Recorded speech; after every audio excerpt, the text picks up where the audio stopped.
Dexter new blood के अंत के बाद मुझे लगा था कि यह सीजन काफी अच्छा था, लेकिन जब उन्होंने डेक्स्टर के फिर से जीवित होने की घोषणा की तो मैं कितना हैरान रह गया। पैरामाउंट ने Tyrion Lannister, the bride, Jessica Jones और how I met your mother के बानी को शामिल किया है, लेकिन क्या यह नया सीजन अपने आखिरी एपिसोड के बाद भी टिक पाएगा? मैं ये सब समझाने के लिए मौजूद हूं और आप वीडियो के अंत तक बने रहना चाहेंगे क्योंकि कुछ हैरान कर देने वाली थ्योरी सामने आई है कि सीजन 2 किस दिशा में जा रहा है और मुख्य हत्यारा कौन होगा। लेकिन शुरू करने से पहले लाइक और सब्सक्राइब करना न भूलें क्योंकि हम इस पुराने सवाल का जवाब देने जा रहे हैं कि क्या वाकई सीरियल किलर के लिए डिनर पार्टी होती है।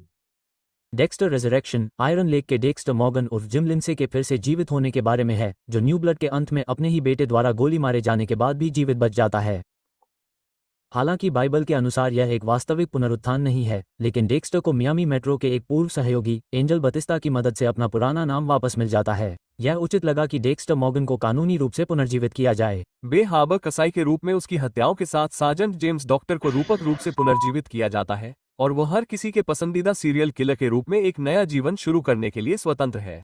लेकिन डेक्स्टर अपने बेटे हैरिस के साथ हुई घटनाओं को भूल नहीं सकता। न्यू ब्लड के अंत में हैरिस ने अपने पिता को गोली मार दी और मुझे लगा कि मेरे पिता के साथ चीजें खराब थी, इसलिए हैरिस न्यूयॉर्क भाग जाता है, जो इस सीजन के लिए मंच तैयार करता है। अपने बेटे के साथ अपने रिश्ते को सुधारने के प्रयास में डेक्स्टर खुद को एक गुप्त सीरियल किलर सोसाइटी में उलझा हुआ पाता है जिसे सन की अरबपति लियोन प्रेडर चलाता है। डार्क पैसेंजर नाम के एक हत्यारे का पीछा करते हुए विडंबना यह है कि वो अपनी हत्या की इच्छा को यही नाम देता है। डेक्स्टर इस ग्रुप में घुसपैठ करता है और डार्क पैसेंजर बनकर खुद को पेश करता है, एक ऐसा आदमी जिसने अपने पिता की आत्महत्या का बदला लेने के लिए शेयर ड्राइवरों की हत्या की थी। क्या आपको लगता है कि वे ड्राइवर निर्दोष थे? मेरा मतलब है, मुझे लगा कि मेरी उबर रेटिंग खराब थी। 5 में से 3 खराब नहीं। और डेक्स्टर को उसकी इच्छा को शांत करने के लिए शवों का एक बुफे देने के लिए इससे बेहतर ग्रुप और क्या हो सकता है। वे सभी डेक्स्टर के कोड के अंतर्गत आते हैं, उसके दत्तक पिता हैरी द्वारा बनाए गए नियमों का एक समूह, ताकि उसकी इच्छाओं को नियंत्रित किया जा सके और उसे पकड़ा न जाए, किसी निर्दोष को कभी न मारे, सुनिश्चित करें, योजना बनाएं और स्थिति को नियंत्रित करें, घुल मिल जाएं। ये कोड है जो हमें डेक्स्टर का समर्थन करने के लिए प्रेरित करता है। वो एक नैतिक दिशा निर्देशक वाला हत्यारा है, लेकिन हम इस बारे में बात नहीं करने जा रहे हैं कि उसने ऑफिसर लोगन के साथ क्या किया। चलिए आगे बढ़ते हैं। फिनाले की शुरुआत में डेक्स्टर खुद को काफी मुश्किल में पाता है। लियोन और एंजल बतिस्ता दोनों ने उसे पकड़ लिया।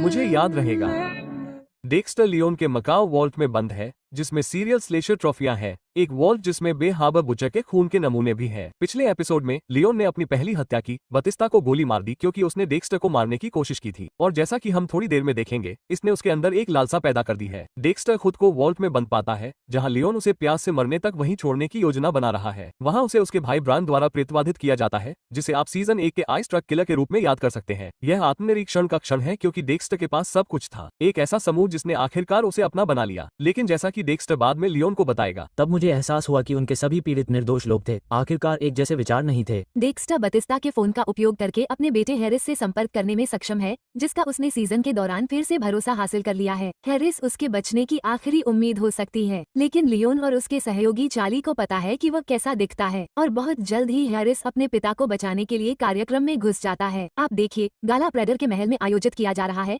वही जगह जहाँ डेक्स्टर को बंदी बनाकर रखा गया है। चार्ली की विशेष अभियानों में पृष्ठभूमि के कारण उसके लिए युवा हत्यारे तक पहुंचना आसान हो जाता है, लेकिन हत्यारे सीनियर के पास एक चाल है। तिजोरी में न केवल लियोन के सभी हत्यारों की फाइलें हैं, बल्कि खुद चार्ली की भी। सभी ऐसे सबूत हैं जो उसे हमेशा के लिए जेल में डाल सकते हैं, जिसमें ये भी शामिल है कि उसने मिया उर्फ लेडी वेंजेंस पर हमले का आदेश कैसे दिया। सालों से लियोन अपनी मां के इलाज का खर्च उठा रही है और धमकी दे रही है कि अगर चार्ली ने उसके कहे अनुसार नहीं किया तो वो उसे रोक देगी। लेकिन यही वो पल है जब हत्यारे की कमर टूट जाती है। वो डेक्स्टर के साथ एक सौदा करती है, हैरिस को जीवित रहने देती है, बदले में वह सबूतों को एक मंजिल दूर जमा सैकड़ों पुलिस वालों तक नहीं पहुंचाएगा, लेकिन फिर भी उसे मरना ही पड़ता है। चार्ली आखिरकार नौकरी छोड़ देती है और प्रेडर को बताती है कि उसे उसकी फाइलों के बारे में पता है और वह चाहती है कि वह उसकी मां की देखभाल के लिए पैसे देता रहे, नहीं तो वह पूरी तरह से जलकर राख हो जाएगी। चार्ली को आखिरी बार हम देखते हैं, वह अपनी मां को वापस एमहर्स्ट ले जाती है, जो कि मुझे लगता है कि बफेलो, न्यूयॉर्क का उपनगर है। यह उसे उसी हालत में डाल देगा जिसमें हम डेक्स्टर और हैरिस को सीजन 2 में संभावित आवर्ती भूमिका के लिए छोड़ते हैं, और मुझे लगता है कि चार्ली को और देखना काफी मजेदार होगा, खासकर अगर वो डेक्स्टर की तरफ होती। हैरिस के मुक्त होने के साथ वो तिजोरी के कीपैड तक पहुंचने में सक्षम है। बस एक समस्या है, उनके पास पासवर्ड नहीं है और एक गलत प्रयास अलार्म बज जाएगा। जब चारों ओर पुलिस का झुंड हो तो आप ऐसा नहीं चाहते। अंततः डेक्स्टर इस पासवर्ड को 2 संभावनाओं के लिए खोज लेता है। दोनों का संबंध लियोन के सीरियल किलर के प्रति आकर्षण से है। बचपन में लियोन एक कार दुर्घटना में शामिल था जिसमें उसके माता पिता दोनों की मृत्यु हो गई थी, लेकिन बाद में पता चला कि यह एक दुर्घटना नहीं थी। उसके माता पिता को मारने वाला कूपर मॉरिस नाम का व्यक्ति अपनी गर्लफ्रेंड से लड़ाई के बाद नशे में उनकी कार से टकरा गया था। बाद में जेल में मिलने के दौरान उसने लियोन को बताया कि उसने पहले भी कई लोगों की हत्या की थी। ये लियोन की पहली सीरियल किलर से बातचीत थी और इसी से उसके मन में उनके प्रति आकर्षण पैदा हुआ। लियोन के लिए ये जुनून सीधे तौर पर नियंत्रण से जुड़ा है। मैं नियंत्रण में था। जब उसने अपने माता पिता को अपने सामने मरते देखा तो उसके पास कोई नियंत्रण नहीं था, लेकिन हत्यारों को नियंत्रित करके उसे शक्ति और अधिकार दोनों मिल जाते हैं। उसकी तिजोरी क्यूरेशन के माध्यम से उसके नियंत्रण का एक भौतिक प्रकटीकरण है। स्मृति चिन्ह उस चीज को पाने का एक तरीका बन जाता है जो कभी उसकी थी। हत्यारों को सक्षम करके वो प्रॉक्सी द्वारा एक भागीदार बन जाता है, जिसे मनोवैज्ञानिक विकरियस भागीदारी कहते हैं, अपनी शक्ति और नियंत्रण को बढ़ाने का एक तरीका। इसमें थोड़ी सी परपीड़न और घमंड मिला दें और आपके पास वास्तव में दुष्ट खलनायक के लिए कॉकटेल है। तो लियोन की पहली ट्रॉफी तकनीकी रूप से कूपर का पत्र है, और हम इसके ऊपर क्या देखते हैं? वही पत्र जो वो डेक्स्टर को देता है, उसका कैदी नंबर। मेरा मानना है कि यह कैदी नंबर की विडंबना के साथ वो कोड है जो डेक्स्टर को उसकी जेल से रिहा करेगा। आखिरकार यही कारण है कि डेक्स्टर इसे कोड के रूप में चुनता है। हालांकि उसके माता पिता की पुण्यतिथि कोड हो सकती थी, लेकिन इसने लियोन के जीवन को उतना नहीं बदला जितना कूपर के साथ उसके संबंधों को। वो यहाँ तक कहेगा, मैं उससे बहुत जुड़ा हुआ महसूस करता था, अपने माता पिता से भी ज्यादा। डेक्स्टर के रिहा होने के बाद वह अपने बेटे को जाने का आदेश देता है, जबकि वह कुछ बचे हुए कामों को संभालता है। उसे थोड़ी सफाई करनी है और उन सभी संदिग्ध फाइलों से छुटकारा पाना है। ध्यान दें कि वो उन्हें इस जॉन डो डफेल बैग में रखता है, जो सीरियल किलर साल्वाटोर पेरोन का उपनाम है, जिसने 2012 में ब्रुकलिन, न्यूयॉर्क में 3 दुकानदारों की हत्या की थी। लेकिन लियोन को हैरिस का पता चलता है और वह उसे बंदूक की नोक पर पकड़ लेता है। हैरिस को पकड़े जाने से बचना नहीं आता, उसे अपने पिता से कुछ सीख लेनी चाहिए। फाइनल के आखिरी मुकाबले में लियोन उसे चारे के तौर पर इस्तेमाल करेगा। देखिए, इन सालों में लियोन ने दूसरों को मारने के लिए इस्तेमाल किया है, लेकिन बतिस्ता की हत्या ने उसके अंदर हत्या करने की इच्छा जगाई है। उसे आखिरकार पता चला कि उन सभी हत्यारों के लिए वह कितनी बड़ी लालसा महसूस करता है, जिनके साथ वह घनिष्ठ है। वो डेक्स्टर को इस नतीजे पर पहुंचने के लिए धन्यवाद भी देता है। लियोन डेक्स्टर के सामने हैरिस को मारना चाहता है, लेकिन डेक्स्टर खुद को पेश कर देता है। ये सबसे बड़ा बलिदान है और डेक्स्टर का मानना है कि यह और भी मीठा होगा। आखिरकार, कल्पना कीजिए कि आप कह सकते हैं कि आपने बेहाबा कसाई को मार डाला।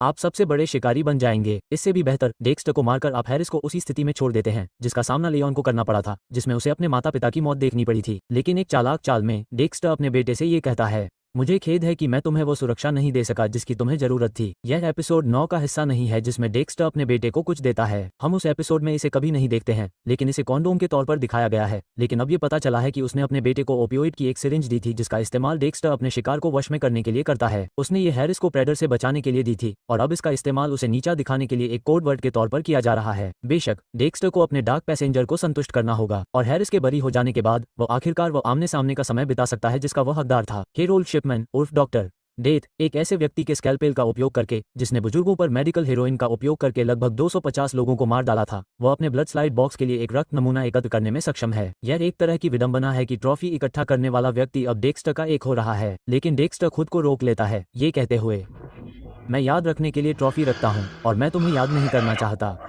अब मुझे यकीन नहीं है कि डेक्स्टर को यह सब प्लास्टिक रैप कैसे मिला, लेकिन यह मुद्दा नहीं है। लियोन डेक्स्टर को धन का वादा करके भागने की कोशिश करता है, लेकिन डेक्स्टर टस से मज नहीं होता और एक बड़े वार से लियोन मारा जाता है। इतिहास में एक ऐसे पुलिस हत्यारे के रूप में जाना जाता है जिसे सीरियल किलर का शौक है। लियोन के शरीर को तराशने के बाद डेक्स्टर अपराध स्थल को तैयार करता है और अलार्म बजाता है, जिससे जासूस क्लॉडेट वालिस और मेल्विन ओलिवा को तिजोरी की भयावहता के बारे में पता चलता है। आश्चर्यों में से एक न्यूयॉर्क रिपर का हथियार है। रिपर जासूस क्लॉडेट की व्हाइट वेल है, एक ऐसा मामला जिसे लेकर वह सालों से जुनूनी है, और अब उसके पास उसकी सारी जानकारी वाली एक फाइल है जिसमें उसका नाम डॉन फ्रैम भी शामिल है। मेरी जानकारी के अनुसार ये नाम डेक्स्टर ब्रह्मांड में कभी नहीं देखा गया है, लेकिन इस बेज रंग के लेबल को देखो। लगभग हर एक फाइल में सक्रिय लिखा है, लेकिन डॉन का नहीं। इसमें फार्म लिखा है। अब आप सोच सकते हैं कि इसका मतलब मर जाना है, लेकिन मुझे ऐसा नहीं लगता। इस एपिसोड की शुरुआत में हम कीथ बोवर की फाइल देखते हैं, जो कैंटर क्लबर था और जिसे चार्ली ने सीजन की शुरुआत में मार डाला था। उसकी फाइल निष्क्रिय है, इसलिए अगर डॉन मर जाता तो मुझे लगता है कि उस पर भी यही लेबल होता, लेकिन ऐसा नहीं है। अगर मुझे अंदाजा लगाना हो तो डॉन को किसी तीसरे व्यक्ति को सौंप दिया गया है। याद रखें, लियोन ने इन हत्यारों को इकट्ठा किया और उन्हें विशेष कामों के लिए काम पर रखा। ये सोचना अतिशयोक्ति नहीं होगी कि वो उन्हें विशेष परियोजनाओं के लिए दूसरों को उधार दे सकता है। अगर सीजन 2 होता है तो मैं निश्चित रूप से न्यूयॉर्क रिपर पर दांव लगाऊंगा, जिसमें क्लॉडेट और डेक्स्टर भी साथ काम कर सकते हैं। आखिरकार डेक्स्टर ने ही खून के छींटे विश्लेषक के रूप में अपने कौशल का उपयोग करके जासूस को बताया था कि यह संभवतः ऐसा ही एक हथियार था जिसका उपयोग उसके पीड़ितों को मारने के लिए किया गया था। अब डेक्स्टर ने लियोन की नॉक, जिसे विडंबनापूर्ण रूप से गेटवे कहा जाता है, को सचमुच उसके शरीर को ठिकाने लगाने के लिए ले लिया है। यह मूल सीरीज के फिनाले की याद दिलाता है, जिसमें डेक्स्टर नाव पर सवार होकर जाता है। लेकिन डेक्स्टर सिर्फ यही एक चीज नहीं ले गया है, उसके साथ लियोन की कई फाइलें भी हैं। इसमें पोनीटेल किलर अल वॉकर उर्फ रोपुंजेल भी है। वो विस्कॉन्सिन वापस अपने घर चला गया। मुझे लगता है कि डेक्स्टर ने सीजन 2 में शिकार के लिए इन फाइलों को अपने साथ ले लिया है। योकर स्लेयर, स्लीपी स्ट्रेंजर, जॉस्प्लिटर और मिडनाइट मैंगलर जैसे नाम नए हैं। हमें इन फाइलों पर एक क्लाइंट नंबर दिखाई देता है जिसकी संख्या 86 तक जाती है, जिसका मतलब हो सकता है कि लियोन के नियंत्रण में कम से कम 86 अन्य हत्यारे थे। डेक्स्टर के आखिरी मोनोलॉग में उसे स्टैच्यू ऑफ लिबर्टी के सामने फंसाया जाता है। वो आखिरकार वही बनने के लिए स्वतंत्र है जो उसे बनना है। वो कभी चाहता था कि वो सामान्य हो जाए, लेकिन अब वो वही है जो वह है, भले ही इसका मतलब उसके साथ उसका डार्क पैसेंजर हो। वो डेव पर निर्भर रहता था ताकि वो और अधिक मानवीय और जुड़ा हुआ बन सके, लेकिन अब उसके पास हैरिस है। ये सीजन की शुरुआत से एक अलग डेक्स्टर है और निश्चित रूप से आयरन लेक में मिले डेक्स्टर से अलग है। यह एक ऐसा डेक्स्टर है जो काम पर वापस जाने के लिए तैयार है। ये संभव है कि वो इस नॉक को ले जाए और इन हत्यारों को खोजने की कोशिश में निकल जाए, लेकिन क्या आपने हाल ही में नॉक के ईंधन की कीमत देखी है? मेरा अनुमान है कि वो न्यूयॉर्क में रहेगा। इससे उत्पादन के लिए काम आसान हो जाएगा और उसका बच्चा यहाँ स्कूल जाएगा। साथ ही हमारे पास कई अन्य माध्यमिक पात्र हैं जैसे कि आशीर्वाद और उसका परिवार जो वापस आ सकते हैं या नहीं भी, लेकिन अब मैं इसे आपके लिए छोड़ता हूँ। आपको यह अंत कैसा लगा, या मुझे शुरुआत कहनी चाहिए? यह निश्चित रूप से डेक्स्टर के लिए एक नई शुरुआत की